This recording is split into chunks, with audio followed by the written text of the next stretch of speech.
El Señor esté con vosotros. Lectura del Santo Evangelio según San Lucas. Gloria a ti, Señor. En aquel tiempo el ángel Gabriel fue enviado por Dios a una ciudad de Galilea llamada Nazaret, a una virgen desposada con un hombre llamado José de la casa de David. El nombre de la virgen era María. El ángel entrando en su presencia dijo: «Alégrate, llena de gracia, el Señor está contigo». Ella se turbó grandemente ante estas palabras y se preguntaba qué saludo era aquel. El ángel le dijo: «No temas, María, porque has encontrado gracia ante Dios. Concebirás en tu vientre y darás a luz un hijo y le pondrás por nombre Jesús. Será grande, se llamará Hijo del Altísimo. El Señor Dios le dará el trono de David su padre, reinará sobre la casa de Jacob para siempre, y su reino no tendrá fin». Y María dijo al ángel: «¿Cómo será eso, pues no conozco varón?». El ángel le contestó: «El Espíritu Santo vendrá sobre ti, y la fuerza del Altísimo te cubrirá con su sombra. Por eso el santo que va a nacer será llamado Hijo de Dios. También tu pariente Isabel ha concebido un hijo en su vejez, y ya está de 6 meses la que llamaban estéril, porque para Dios nada hay imposible». María contestó: «He aquí la esclava del Señor, hágase en mí según tu palabra». Y el ángel se retiró. Palabra del Señor. Gloria a ti, Señor Jesús. Bueno, vamos a hacer una reflexión sobre estos textos que iluminan este gran acontecimiento de nuestra fe, el anuncio del ángel Gabriel y la encarnación del Verbo de Dios en el seno de la Santísima Virgen María, ¿no? ¿De acuerdo? Menudo misterio, ¿eh? Menudo misterio. Marca una diferencia enorme a la hora de considerar lo que es en definitiva la religión en sí, ¿de acuerdo? Opto por pensar, ¿no? Aunque no se tiene muy claro cuál es el origen etimológico de la palabra religión, ¿no? Pero opto por pensar que tiene que ver con una opción que aparece, que es religar, ¿no? Volver a unir lo que en algún momento se ha fracturado, ¿no? ¿De acuerdo? Que sea algo llamado a estar unido, que por una razón en algún momento se fractura y que necesitamos de algún modo que vuelva a unirse, ¿de acuerdo? En este propósito, uno podría pensar, podríamos considerar la religión desde una dimensión ascendente, ¿no? O sea, el esfuerzo que realizamos nosotros los hombres por intentar en algún momento a través, ¿no?, de las herramientas que tengamos a nuestra disposición, la oración, la ascética, ¿no?, de ver de qué manera podemos llegar a conquistar el espacio de Dios, ¿de acuerdo? Como si fuera cuestión de determinación y voluntad. O podemos pensar en algo mucho más desconcertante para nosotros, donde el punto en el que se sostiene fundamentalmente esta redención, este volver a ligar lo que está carente de comunión, depende fundamentalmente de Dios. Eso es lo que de algún modo establece una diferencia entre una religión ascendente y una religión descendente. La nuestra, ¿cómo es? Descendente. Y esto es algo que es difícil de comprender, ¿no? Porque la iniciativa, ¿no?, para alcanzar de algún modo la comunión entre Dios y los hombres, aquí es de Dios, al ver precisamente la dificultad que tenían los hombres para establecer esa comunión con Dios por la realidad de su pecado, por su debilidad y por su flaqueza, ¿de acuerdo? Entonces, en una decisión libérrima de Dios, o sea, algo que no está determinado por ningún condicionamiento, no hemos hecho nada para merecerlo, bueno, sí, somos pecadores. Esa es la condición necesaria para que se manifieste en algún momento la gracia de Dios y Dios tome la decisión de condescender a nuestra condición humana y hacerse uno como nosotros, asumiendo nuestra naturaleza humana. El Dios que se hace hombre. Esto es muy difícil de entender. Por una razón fundamental, porque estamos hablando del Verbo de Dios, estamos hablando de, digamos, de un misterio. Si analizamos el misterio de Dios, Dios es un misterio inmenso, ¿no? ¿De acuerdo? Dice la palabra de Dios que el universo es el estrado de sus pies. Imaginaos la trascendencia de Dios respecto a lo que es la obra creada, que ni todo el universo podría contener a Dios. No hay nadie. Muy bien. Gracias por la discreción.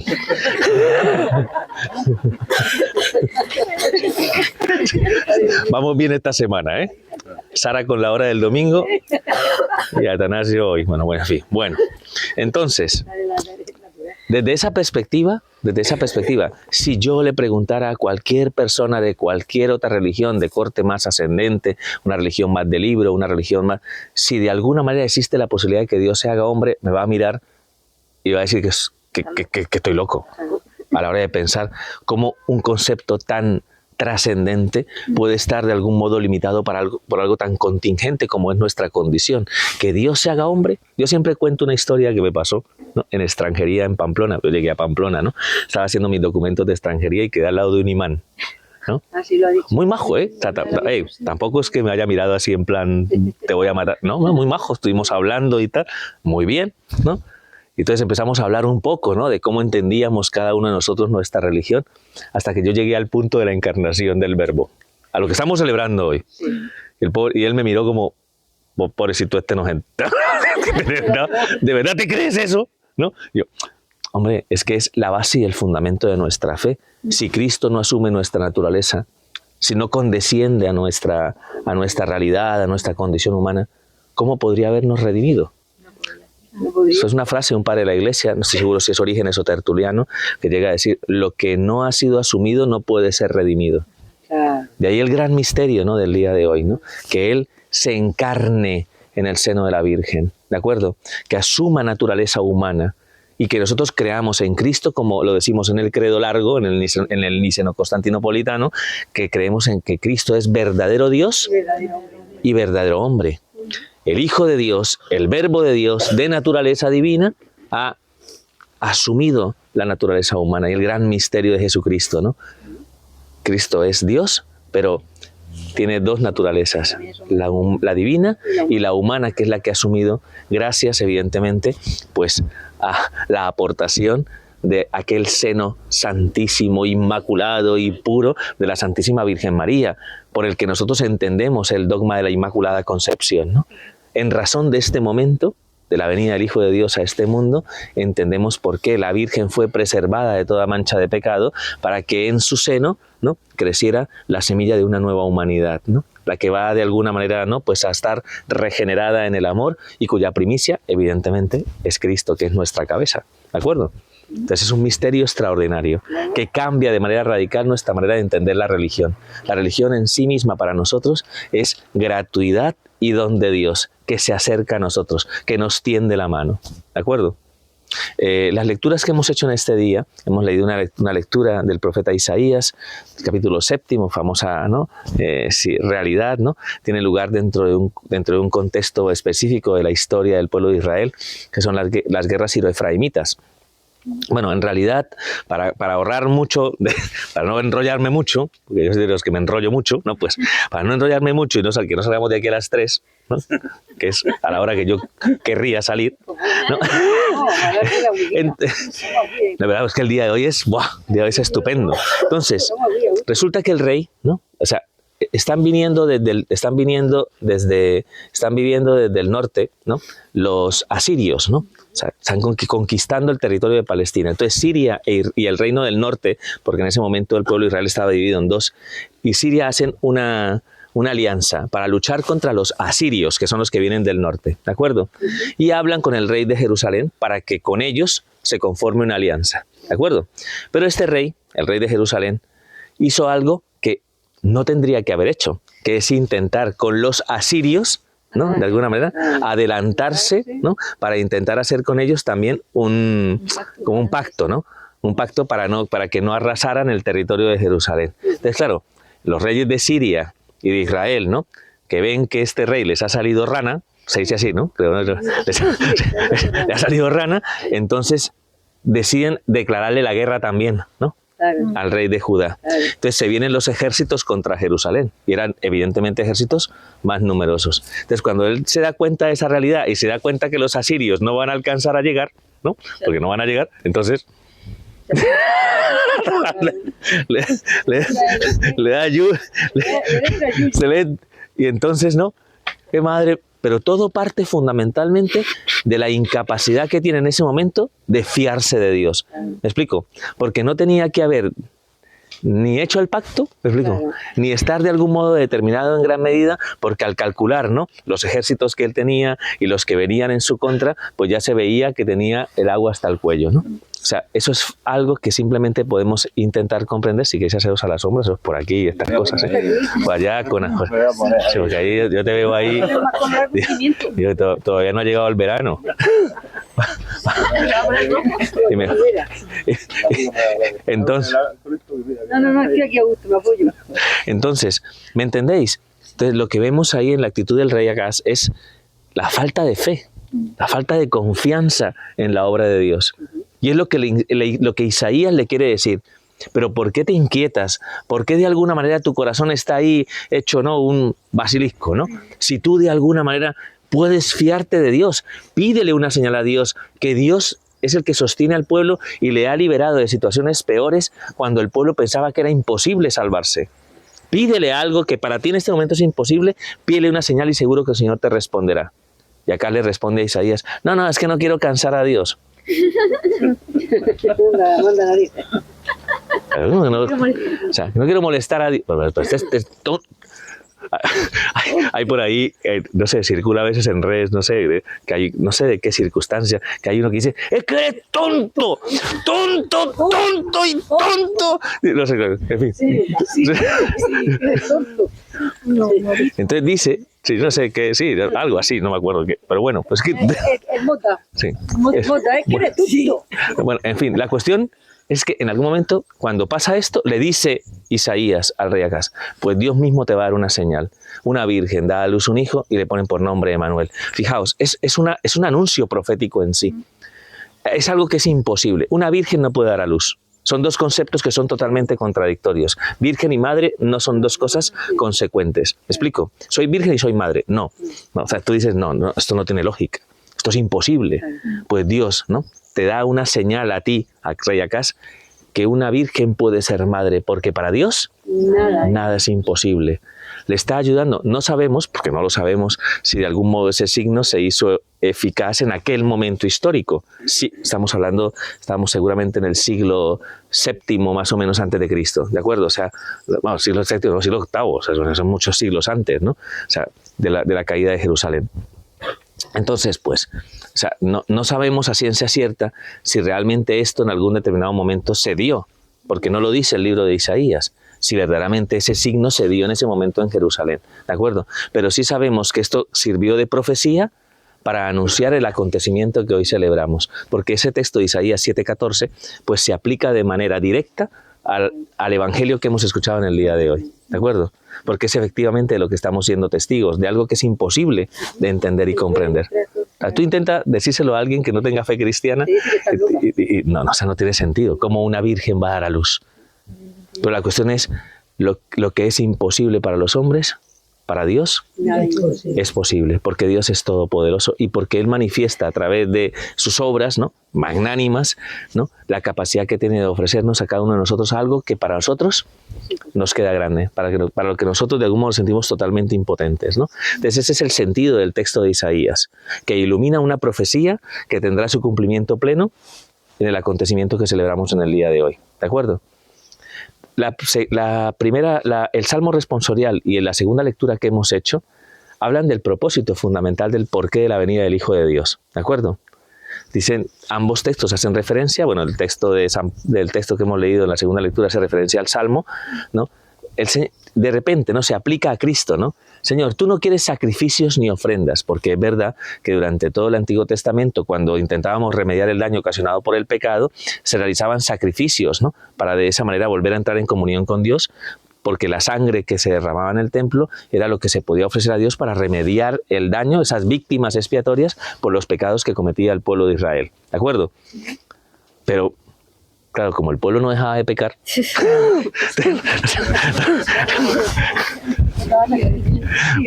un buen negocio en aquel momento tener ganado.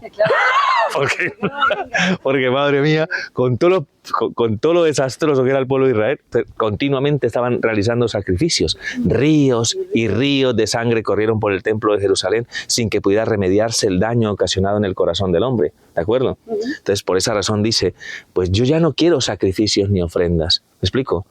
porque a lo mejor estoy cansado, ¿no?, de los sacrificios y las ofrendas. Entonces, en la persona de Cristo aparecen estas palabras. Entonces yo digo, aquí estoy, Señor, para hacer tu voluntad. Niega lo primero para reafirmar lo segundo. Y cuando de alguna manera hace referencia a lo segundo, es cuando dice, ¿no?, y entonces, Señor, me has dado un cuerpo. De tal forma que entendamos que nuestro Señor Jesucristo ha venido a este mundo y ha asumido nuestra carne, nuestra naturaleza, para ofrecerse a sí mismo por nosotros y por nuestra salvación. ¿De acuerdo?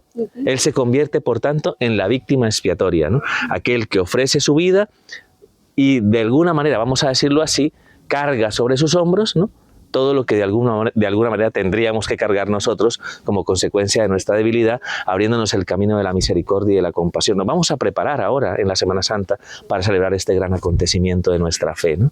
Como el Señor en algún momento pues entregó su vida por nosotros. Dice San Pablo, me amó y se entregó por mí. Y esto es algo que sobrecoge y enternece muchísimo el corazón, ¿no?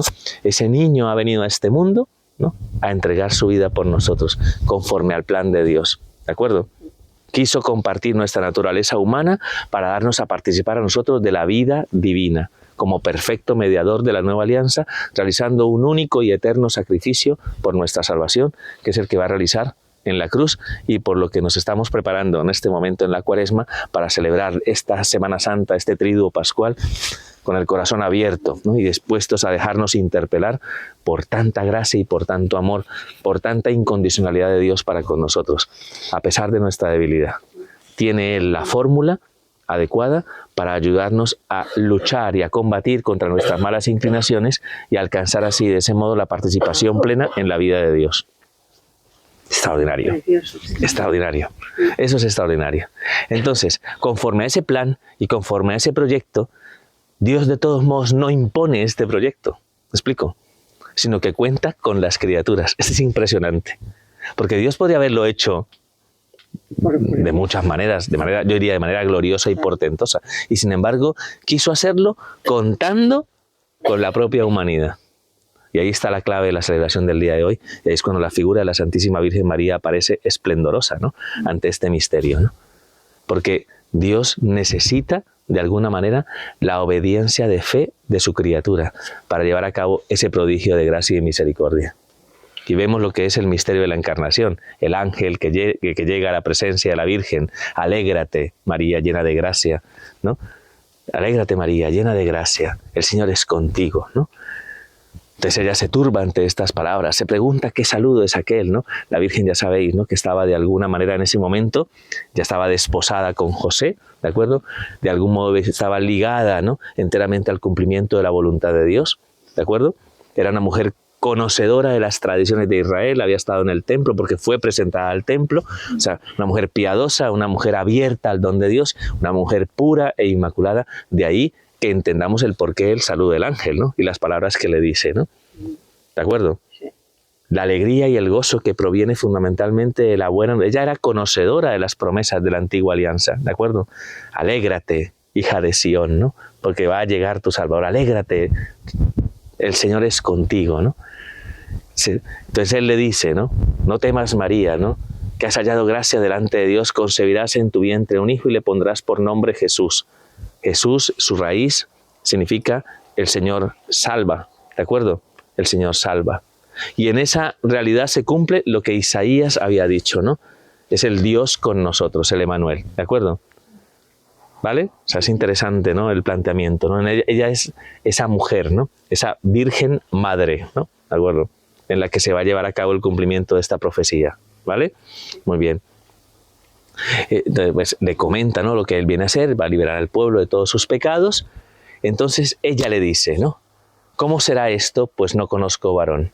Fíjate que anteriormente, cuando el mismo ángel le dijo a Zacarías que su mujer iba a quedar encinta, y Zacarías no daba crédito, no lo creyó. ¿Y cómo quedó? Quedó mudo, por su falta de fe, ¿me explico? Por su falta de fe. Pero en este caso, María no condiciona el proyecto de Dios, simplemente se pone a disposición. ¿De qué manera he de hacerlo? No duda, no desconfía, simplemente no sabe cómo llevarlo a cabo. No conozco varón, significa que no había tenido intimidad todavía con su marido, estaba desposada, pero no había celebrado las nupcias. El ángel dijo, tranquila, que te lo explico muy claramente. ¿Cómo va a ser esto? ¿no? El Espíritu Santo te cubrirá con su sombra, por eso el que va a nacer será llamado Hijo de Dios. Ahí tienes a tu pariente Isabel, que está de Sevilla, la que llamaban Esteli, porque para Dios nada es imposible. Eso que decíamos en el libro de Isaías, ¿no? Nuevamente de algún modo resuena, ¿no? En este acontecimiento y del anuncio del ángel, porque para Dios nada es imposible.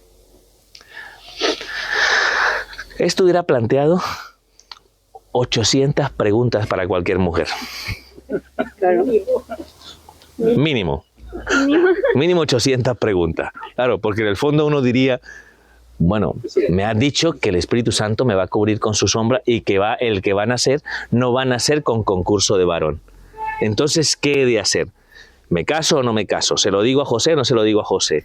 Y claro, y si José no me entiende y el Sanedrín, entonces me pueden juzgar, me pueden condenar por haber sido adúltera y por tanto moriríamos el niño y yo.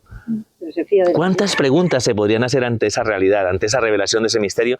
Pero la Virgen no se hace ninguna. La Virgen solamente escucha, ¿no? Escucha, y como ella de alguna manera, ¿no? Como ella de algún modo está totalmente dispuesta a llevar a cabo el cumplimiento de la voluntad de Dios en su vida, simplemente escucha y dice, hágase en mí según tu palabra. Lo acepta, es el gran fiat, el primero de los grandes fiats. Yo digo que está el fiat de la Virgen, no menos importante el que hemos celebrado la semana pasada, que es el fiat de José, que también es importante, pero sobre todo y especialmente el de Cristo, ¿no? Cuando también en el huerto del Getsemaní, ¿no? Sea capaz de decir, ¿no? Que no se haga mi voluntad, sino la tuya. ¿Me explico? O sea, todo conforme a esa herida profunda que hay en el corazón, que es precisamente una herida de resistencia, de desobediencia. ¿Me explico? El no de Eva, ¿no? Al cumplimiento de la voluntad de Dios, de algún modo se ve compensado, se ve restaurado por el sí de María, ¿no? Por eso ella se le considera la nueva Eva, ¿no? Sí. Es la nueva Eva, porque a través de su sí da, digamos, ocasión para que de alguna manera el Hijo de Dios venga a morar en su seno. Una mujer valiente, una mujer de fe, ¿no? O sea, increíble, con 15 años, imagínate, ¿no? O sea, es impresionante, ¿no? O sea, por eso es modelo de virtud para nosotros, ¿no? El poder comprender esto y por qué necesitamos hoy en día, recordando de algún modo este acontecimiento, pedirle a la Santísima Virgen María que interceda por nosotros para que nos ayude a tener esa misma conformidad, para que también podamos decirle al Señor, hágase, ¿no? Hágase. Y de esa manera, pues, viene este acontecimiento y pues ya sabéis que esto es un gran misterio en sí, ¿no? O sea, no preguntémoselo a José. Cuando José, ¿no? Lo meditamos hace una semana, claro, el miércoles de la semana pasada, meditando en torno a la solemnidad de San José, pues evidentemente el gran sufrimiento que causa en José esta realidad porque no entiende hasta que Dios no le explica que de alguna manera tiene que aceptar a María y a ese niño, ¿de acuerdo? Conforme a su voluntad, ¿no? José, que es un hombre justo, finalmente condesciende y acepta, ¿no? El cumplimiento de la voluntad del Señor. Pero es algo que no lo podemos dimensionar desde la lógica. Todo lo que estoy hablando hoy, en esta Eucaristía, en esta reflexión, de algún modo no responde a una lógica humana en sí. Todo es sobrenatural, todo está dimensionado a través de la gracia. A nosotros nos corresponde adherirnos a esto a través de esa misma fe. Y os lo digo con el corazón, yo me haría no 800, 1600 preguntas, ¿no? De todo esto. No, me explico. Pero al final, lo que el Señor espera de nosotros, ¿no? Ante la magnitud del misterio es que de algún modo nuestro corazón, ¿no? Sea capaz, ¿no? De acoger una expresión de condescendencia que solamente puede llegar a entenderse a la luz de un amor que es inmenso. Un amor que es capaz de condescender, de hacerse como nosotros para comprendernos, ¿no? ¿Quién más puede llegar a comprender realmente la naturaleza humana si no es Dios, ¿no? Que no solamente es autor de esa naturaleza humana, sino que vino y se hizo hombre para poder redimirnos. Entonces cuando diga, es que nadie me entiende, bueno, ¿cómo que nadie te entiende? Si el Señor te va a entender perfectamente, porque el Señor se hizo hombre, es consciente realmente de lo que significa la debilidad de nuestra naturaleza, ¿de acuerdo? Así que le damos gracias al Señor por este gran acontecimiento, gracias, ¿no? Al Señor por descender, ¿no? Por no quedarse allí diciendo, llegad aquí. No, sino que Él ha bajado para ayudarnos a subir. Sí. Hay una imagen muy bonita de Teresita, ¿no? Del Niño Jesús y de la Santa Faz, ¿no? La de Francesa, ¿no? La de Lisieux, que hay un momento en ese momento, ¿no? Fue cuando se empezaron a instalar los primeros ascensores en Francia, ¿no? No existían hasta el final del siglo XIX, principio del siglo XX, ¿no? ¿De acuerdo? una época, pues entonces ella se dio cuenta, wow, imagínate, ¿no? La sorpresa, ¿no? Era un ascensor. Pues así es Dios, decía ella, ¿no? Yo no puedo subir, y el Señor viene, baja, y me sube. Una imagen que es curiosa, ¿no? Pero es la que, en su inocencia, ¿no, Teresita? Es que es el gran ascensor, ¿no? O sea, ha bajado, ¿no?, a mi condición para ayudarme a subir. Nos ha hecho partícipe de nuestra naturaleza para compartirnos su naturaleza divina y para abrirnos camino hacia el cielo. Entonces lo de hoy es maravilloso. Hoy deberíamos experimentar esto como un gran signo de amor de Dios para con cada uno de nosotros. Un gran gesto de amor. No sé si alguien ha hecho algún acto de amor por alguno de vosotros, ¿no?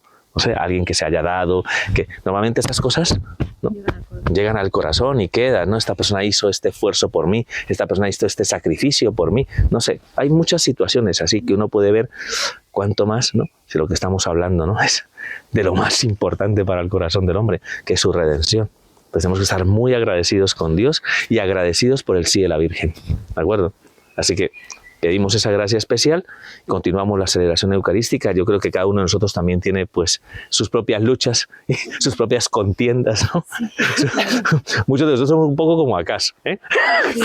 Lo intentamos solucionar nosotros, nos enredamos y alguien nos está diciendo, oye, ¿no confías en tu Dios? ¿No? Oye, sí, entonces permite que Dios manifieste su voluntad en tu vida y acepta, ¿no? Acepta, ¿no?, lo que Dios te propone como camino de santificación. No te enrolles mucho. Acoge, es algo más de corazón, ¿no?, que de mente. Acoge, porque esto rompe la lógica. ¿Me explico? Simplemente es dejarte interpelar por el amor, y el amor con mayúscula, ¿de acuerdo? Así que ánimo, vamos a continuar la celebración de la Eucaristía. Dejar que Dios sea Dios. Dejar que Dios sea Dios. Vamos a continuar la celebración de la Eucaristía y le vamos a pedir eso, que si en algún momento se producen en nosotros esas pequeñas resistencias y tal, que podamos decirle, bueno, Señor, pon el fiat de María en nuestro corazón, en nuestros labios, que también podamos decir, hágase en mí según tu palabra. ¿De acuerdo? Pues muy bien. Pues continuamos la celebración eucarística. Gloria al Padre, al Hijo y al Espíritu Santo. Como era en el principio, ahora y siempre, por los siglos de los siglos. Amén.